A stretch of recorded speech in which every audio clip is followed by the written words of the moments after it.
we'll move on to discuss Real Madrid. They have drawn with Las Palmas 1-1. Uh, Another disappointing result for Real Madrid, I have to say. I mean, uh, you know, that first half, such a lackluster, boring performance. Las Palmas, they took the lead early through Alberto.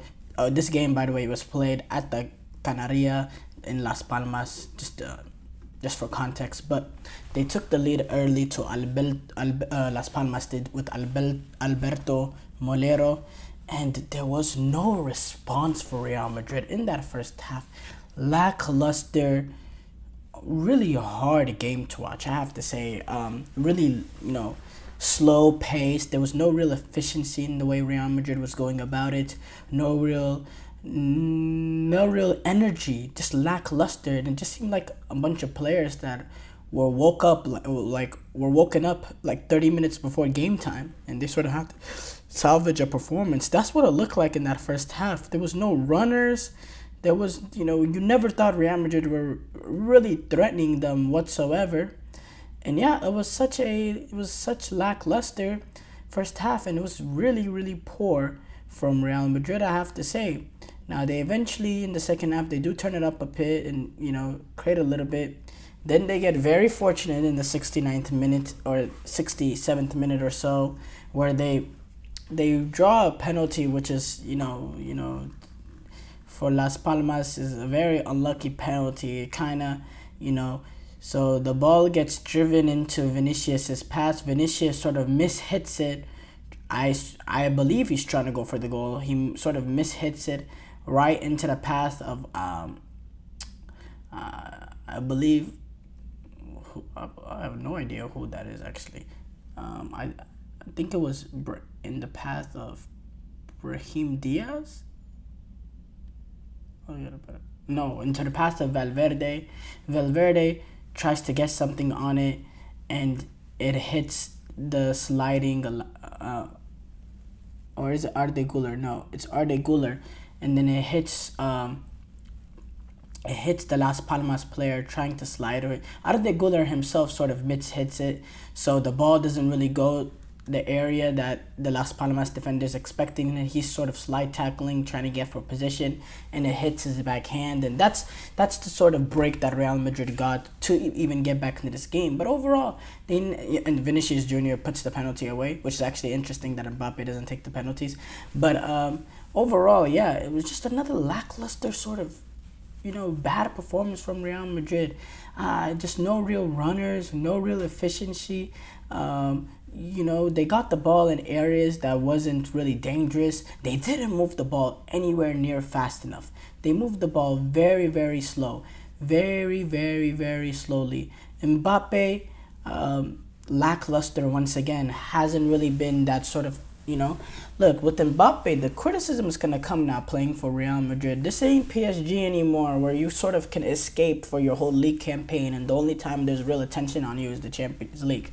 No, when you're playing for Real Madrid, La Liga, it's attention day in, day out.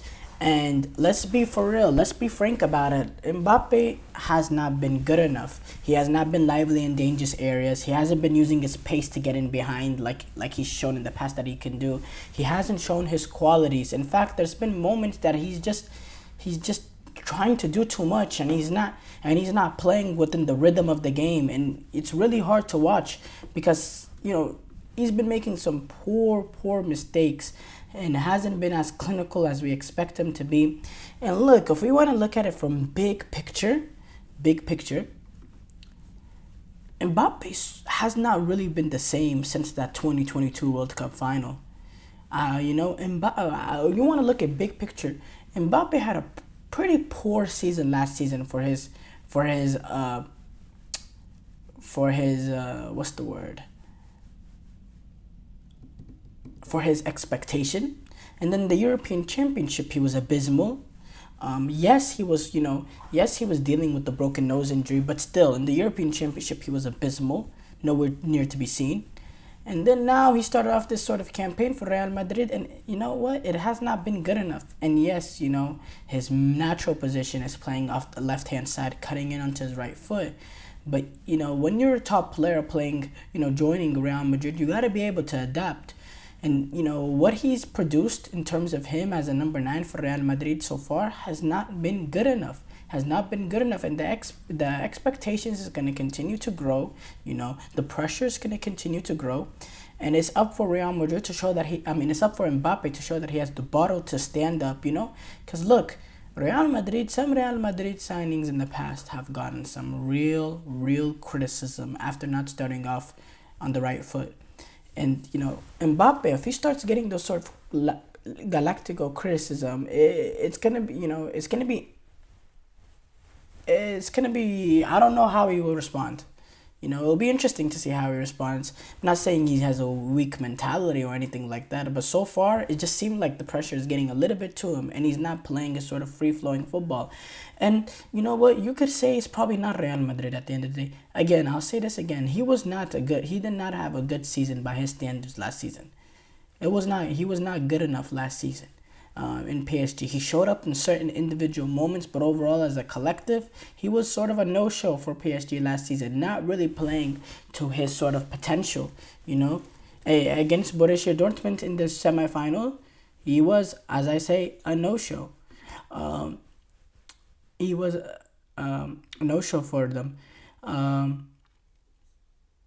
He did get 27 goals and 7 assists in League One.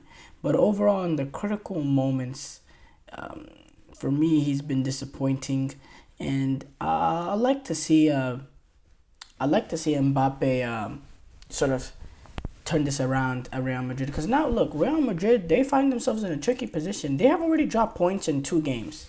2 games, they've already dropped points.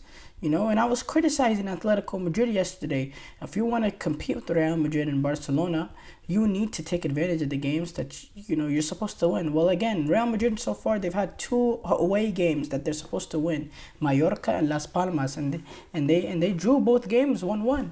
And in this game, it took them like a sort of a lucky freakish penalty to get back into this one.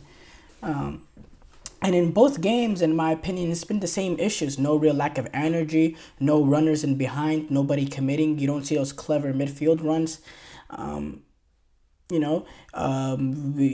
It's lackluster in terms of the way they move the ball around. They move the ball so slow and so predictable. And once in a while, you should take a risk and play that forward ball.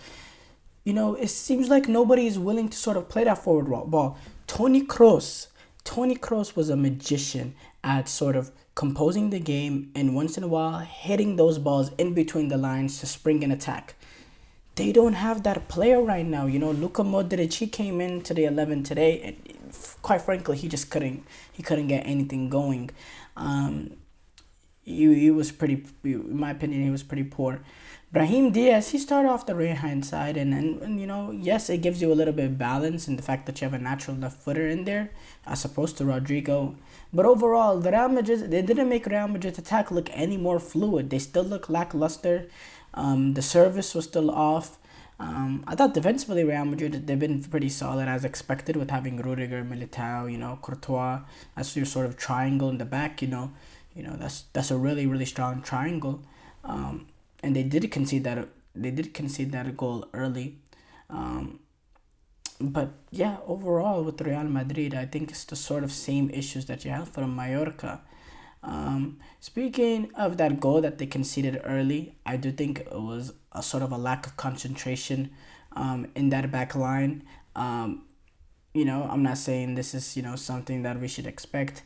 I do think Militao, not blaming Militao necessarily for the goal, but he did look, it's him and Tchouaméni who kind of get caught, and he did look a little bit, lack of agility. And I think it will take a little bit more time for Militao to really adjust, because that is a hard injury to come from.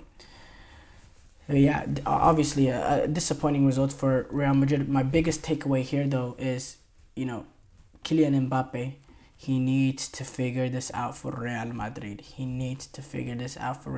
Because if he doesn't, big sort of criticism and pressure is going to continue to mount and grow on him.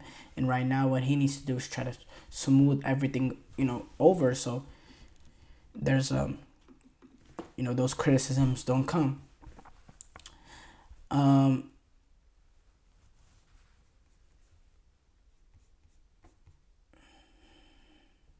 Aurelian Chouameni, I have to say, um, Aurelian Chouameni so far in this game was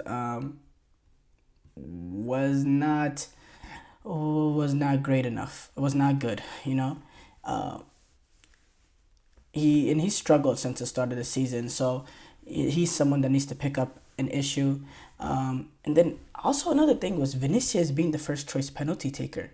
That's interesting with Kylian Mbappe being there. I thought Kylian Mbappe at PSG, he was the first choice penalty kick taker, and yeah, I don't know. That's an interesting headline as well to talk about. But yeah, overall poor result from Real Madrid, and we'll see how they respond as they go on to take on as they move on to face Real Betis this Sunday, back at the Bernabeu.